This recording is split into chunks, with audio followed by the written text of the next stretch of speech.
Hello beautiful soul! Welcome back to my channel. This is my channel, Ame from Japan, Kabayan Virgo. This reading is for you. Maraming salamat muna. Tao na nakakonect sa'yo. Lagi ko naman itong ginagawa natin to every month, kaya hindi ko na i-explain. Tao na connect kay Virgo. Maraming salamat muna sa aking mga subscriber, new subscriber, cross-watcher, at sa mga bagong pasok. Welcome kayo sa bahay natin. Salamat din sa mga nagpa-personal reading. Kung saan energy nyo lang ang makuha natin. All the details po is nasa baba ng video na ito. Tingnan natin. Tao na nakakonect kay Virgo. Anong nararamdaman mo kay Virgo? Tao na nakakonect kay Virgo. Anong nararamdaman mo kay Virgo? Show mo.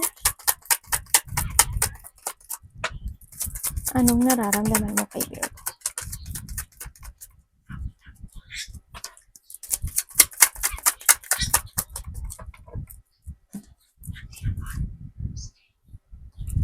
Wow.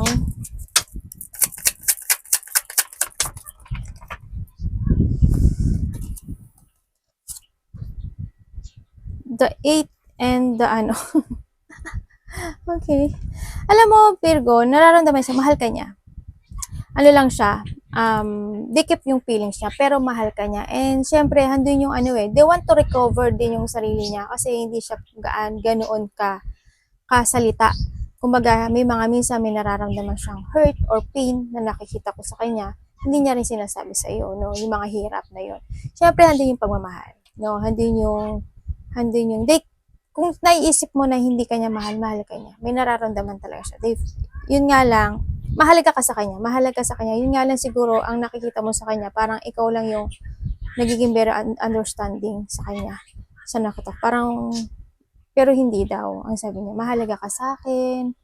And I'm sorry kung minsan hindi ko nasasabi sa iyo yung mga gusto kong sabihin. I'm in pain.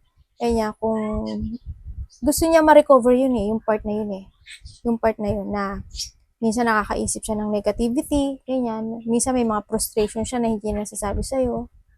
And they love you. And they keep your feelings niya sa'yo. Siya nakikita ko dito. Tingnan natin, Virgo, ano nararamdaman mo sa tao na to?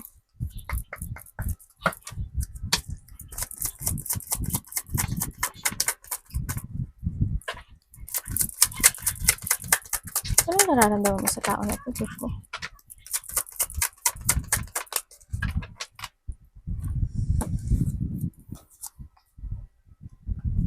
Bakit po?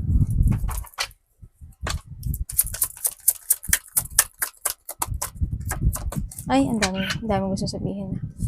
Nararamdaman mo sa tao na to.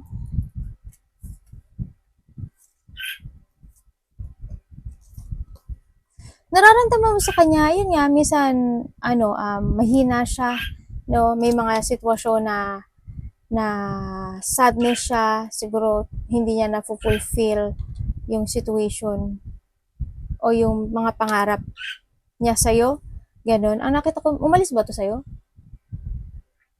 Kasi parang feeling ko na-pressure ka sa kanya. I don't know kung nagkahiwalay kayo, pero nakita ko ito, may mga sitwasyon na nag-shattered. May mga dreams na nag-shattered sa inyong dalawa. Sa nakita ko dito. Maaring may umalis, no? Yun nga.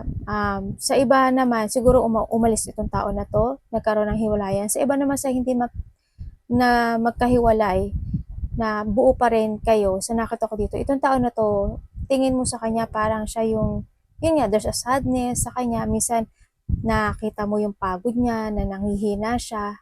Yan, may mga sitwasyon na napipressure siya, maaring sa trabaho. Ganyan. Yun sa mga hindi nagkakaano ha. Okay, napipressure siya sa mga bagay-bagay sa pamilya nyo. Ganyan. More on trabaho, nakita ko. More on pressure sa trabaho. Sa magkakahiwalay, maaring itong tao na to is umalis at iniwan ka. No, at na-pressure ka sa kanya. Sa nakita ko dito. Pero maaring naintindihan mo rin yun. Why? Siguro, nagkaroon ng limitation na hindi niya siguro nagawa, sa magkakahiwalay siguro na hindi yung situation na hindi niya nagawa yung gusto niya or hindi niya nagawa yung gusto mo. Ganun. Kumbaga, napanghinaan siya ng loob. Maaring nagkaroon ng may pag-alis ako nakita. Tingnan natin ang intention. Taon intention mo kay Virgo? Anong intention mo kay Virgo? Tao na ako na kay Virgo.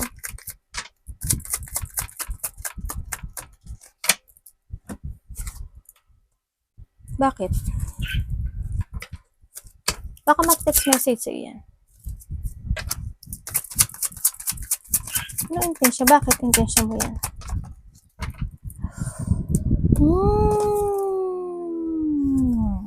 Okay. Intention niya sa'yo, they want to fight and gusto niyang mag-action, mag-forward, and hindi yung motivation to fight ito, pero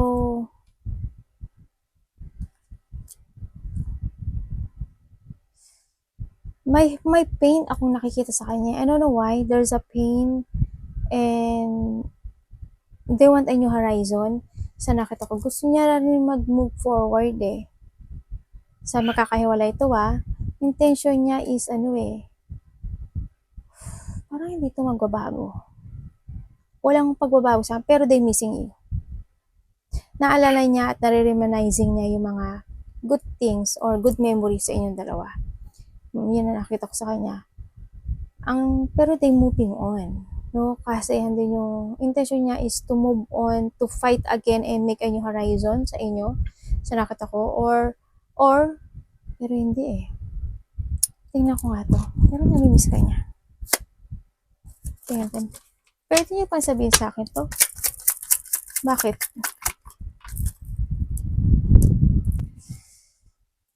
Stress siya eh.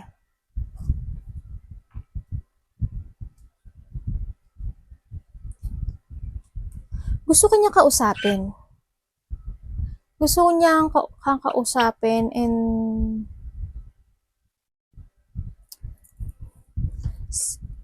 ang nasa utak niya kasi intention niya is to talk to you. Pero yun nga dito, hindi niya masabi sa'yo yung gusto niya sabihin sa'yo. They want to move on and ngayon is nandito yung feelings niya na parang hindi niya kayang baguhin yung sarili niya sa ngayon, sa nakita ko dito. Hindi niya pa kaya. Hindi pa niya kaya na baguhin. Pero, mahalaga ka sa kanya.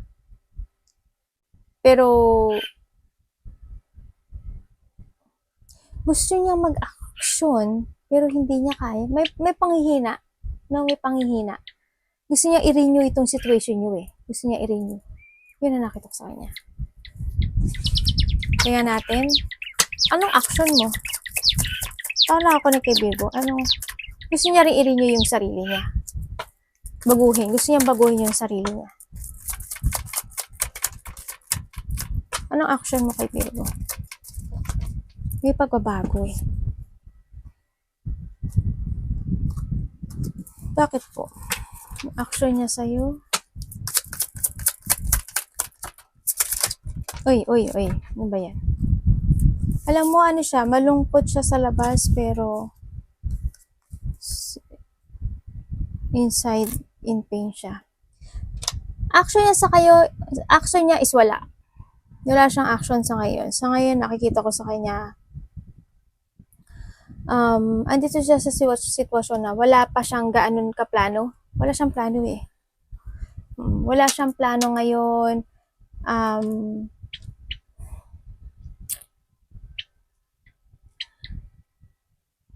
Nandun siya sa anxiety na nararamdaman. Nakikita ko siya, stagnant siya. Andun yung frustration nga sa kanya, no, sa nakita ko dito. Now-hold siya, may pagpapabaya, pasaway ba to? Action niya wala talaga, wala siyang action. Nagdududa pa siya sa kakayahan niya. Parang marang nag-aalangan siya na may sabihin sa'yo or kausapin ka. May pag-aalangan ako nakikita. And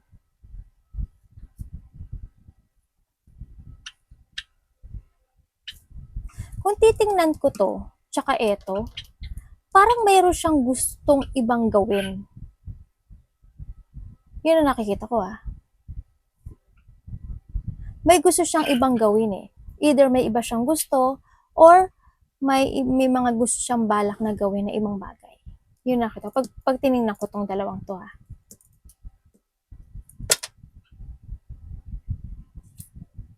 Malalaman natin dito yan.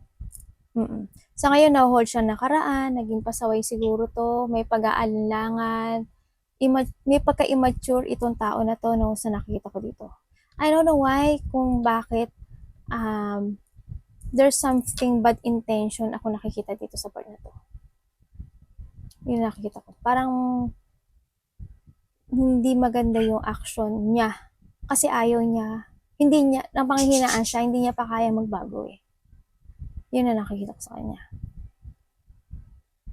Kung kayo is hindi ka nag-uusap or hindi nagkahiwalay, ganyan, siguro may mga parte ng buhay niya na hindi niya kayang baguhin. Yun na nakikita ko sa kanya. With action, with no planning. Sa akin, no planning, no action.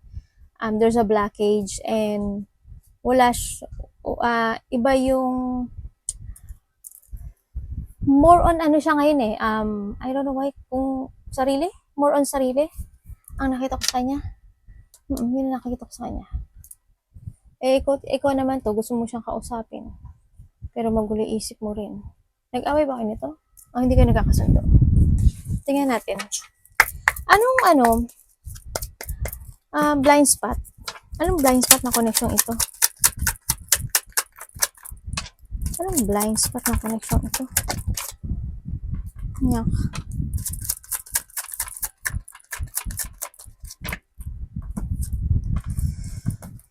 Bakit po? I don't know why, but parang may tao dito na parang gusto niya lang, siya lang ang manalo sa lahat ng laban.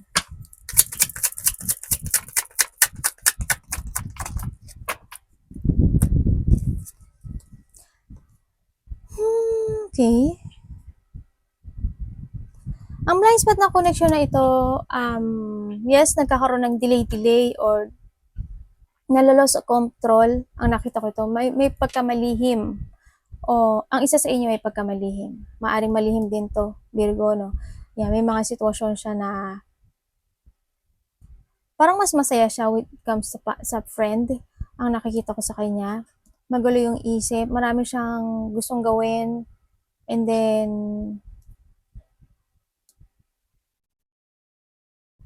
magulo eh, may mga sitwasyon sa kanya na pabago-bago or may mga sitwasyon sa kanya na nagiging sagabal. Kumbaga, may mga sitwasyon sa kanya na repeating lang. Paulit-ulit yung buhay niya. Sa nakita ko dito. I don't know why, pero paulit-ulit yung buhay niya. Yung pangyayari sa buhay niya paulit-ulit. Walang nagiging ganun ka-success ang nakikita ko. Kumbaga, ano siya, hindi man siya nag-up pantay. Ganun. Basta hindi siya nag-up. Paulit-ulit yung direction niya. Paulit-ulit lang. Wala siyang, I don't know, pero ganun eh. Nalalos sa control to eh. Magulo rin yung isip. Always, there's a bad luck ako nakita sa kanya. Magulo yung isip niya. Parang gusto niyang manalo sa maling, parang gusto niya siya lang ang manalo. Parang ganun. Ang nakikita ko dito sa tao na to. Tingnan nga natin. Ano bang ano ito? Blind spot? Anong blind spot nito? Ang connection ito. Ooh! Talaga po. It's not the right time. Sabi ko sa'yo eh. Hindi niya pa kayang magbago. Hindi niya pa kayang baguhin yung sarili niya. Sa nakita ko dito. And a gold digger. They want your money being used. Hindi nga ako nagkamali. Sabi ko na nga be, they using you. At gusto niyang siya ang manalo sa laban. Kumbaga, handin din yung part na, yun nga, pagiging madaya, pagiging self lang niya ang may mga gusto siyang gawin na para sa kanya lang. Kumbaga, din yung gusto niya lang din siguro kabig ng kabig, ganyan, kung magkahiwalay kayo or ganyan. Kung kung hindi naman kayo magkahiwalay, kung hindi man kayo magkahiwalay, ganun din. Pero yung iba dito, sa nakita ko to, kung magkasama kayo, andun din yung part na parang ikaw ang gumagawa ng lahat ng bagay para sa inyong dalawa o sa pamilya nyo. Mas more kang nag-give than sa kanya. Yan ang nakakita ko. Handyan ka para punan yung hindi niya kayang punan. Yun. Tingnan natin, anak. Ay, ang bango naman ng anak ko, naligo. Dali, anak. Anong energy mo, Virgo? Anong energy mo, Virgo, this month, September?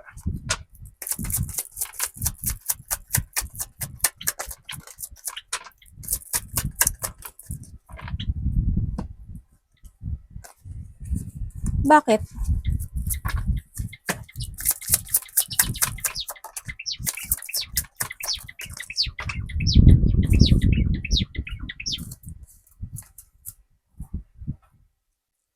Ang energy mo this September, pabago-bago yung isip mo, sobra.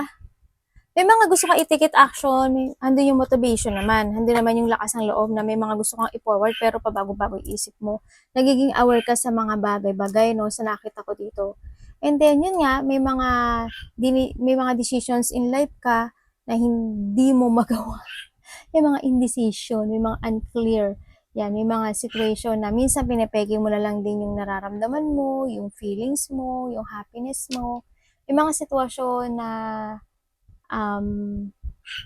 takot ka na to-move on or gawin, aksyonan, yan mga ganun, sabihin. Yan. Nagkakaroon dito ng nagiging aimless, drifting yung mga situation mo, no? Sa nakita ko ngayon dito. You are stagnant. To move or to forward yung mga plano mo, decision, sabihin, mga ganyan. Yun nakita ko sa'yo. Anak, baba nga muna kayo. Ano yun? Who are you? Anak, sino nasa baba? Wala naman tayo lang nandito, di ba? Sorry. Universe, ano pong advice?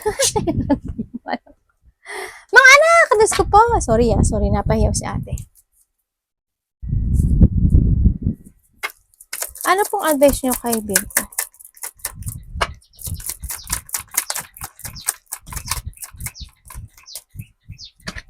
Advice nyo po kay Virgo this September.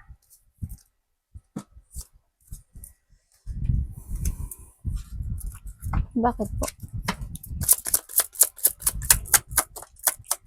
Thank you. Okay. We have the tutu. Advice sa sa'yo is, yun nga, you need to talk. You need to be honest to yourself then and follow your dreams, follow your mga gusto mong gawin sa buhay mo, pero syempre plano. And syempre, sinasabi rin dito na kailangan nga ng pagkakaisa, kailangan mag-usap, at kailangan ng pagpaplano or planuhin yung mga bagay-bagay na related sa family mo, sa relasyon mo, ganyan. Or sa trabaho man yan. Sa nakita ko to. Mas more na kailangan na magkaroon ng matatag na foundation or suportahan ang sinasabi dito. Yun ang advice. Kailangan mag-usap talaga. At huwag kang magkaroon ng doubt sa sarili mo, yung mga gusto mong sabihin, sinasabi ito, yung mga gusto mong gawin, yung mga dapat mong desisyonan para sa malalapit sa puso mo at sa pamilya mo, mga ganon. Kung ito is related din sa pera, yan, na dapat aksyonan, for the family din naman to, for your relationship, it's good na rin talaga na dapat pag-usapan at planuhing maigi. No, kailangan dito ng partnership ang sinasabi dito. Yun, kailangan, this is a time to decide. And syempre, kasi kailangan din dito na it's time to place your future sa inyong dalawa or sa family mo or sa karelasyon mo. Kung saan mo ito.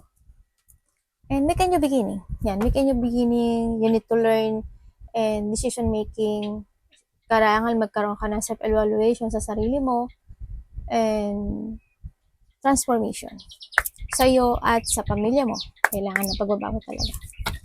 Overall energy po ni Virgo. This September. Overall energy. Sandali na. Nag-ano na ba to? Okay. Ayun. Overall energy po ni Virgo.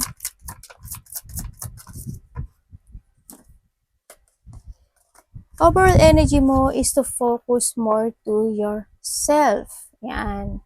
Overall energy mo kasi andito yung lungkot, andito yung mga dissatisfaction, mga dreams na hindi natutupad, may mga decision, at may mga ayaw mong harapin kasi natatakot ka.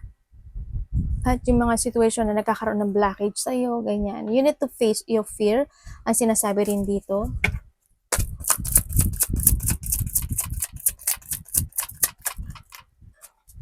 Nandito kasi yung sadness. Nakakaramdam ka ba ng sadness? May sadness ako nakikita.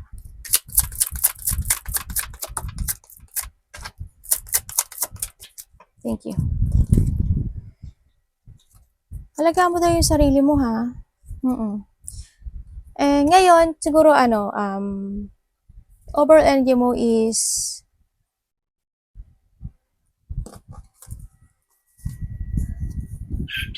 yun daw, lungkot more on emotion, more on kailangan mo daw ng pahinga no? Sinasabi dito. And then, isa sa pamilya mo may sakit? May sakit ka ba, Virgo? Parang may sakit ka. Alagaan mo daw yung sarili mo, ha? Kailangan mo mag-rest. Huwag ka masyadong maging emotional. No? Pahalaga mo yung sarili mo. And then, when it comes talaga sa family, there's a lack of community, no? Hindi siya, may sadness kasi ako nakakita. Hindi siya totally, I don't know why, because siguro sa iba sa inyo dahil may sakit, or talagang hindi nagkakausap ng maigi, o hindi nagkakaroon ng communication. Nagkaroon man ng communication, hindi nasasabi lahat, maaring ganun. Hindi, there's an unhappy family, unhappy relationship, or walang pag-uusap. Walang nagiging growth, no, walang nagiging growth sa ano to, relationship na to. Hindi ko nakita kasi parang pareho kayong tikom eh. Sarili mo. Walang communication, hindi ganun, hindi totally ganun ka ang ano to ito?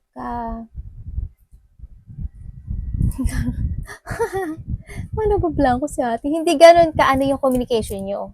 Hindi good at hindi, kasi magkaroon ka ng communication siguro yes or no lang, diba? Hindi nyo nasasabi sa isa't isa yung mga ayaw at gusto nyo, anong ganun.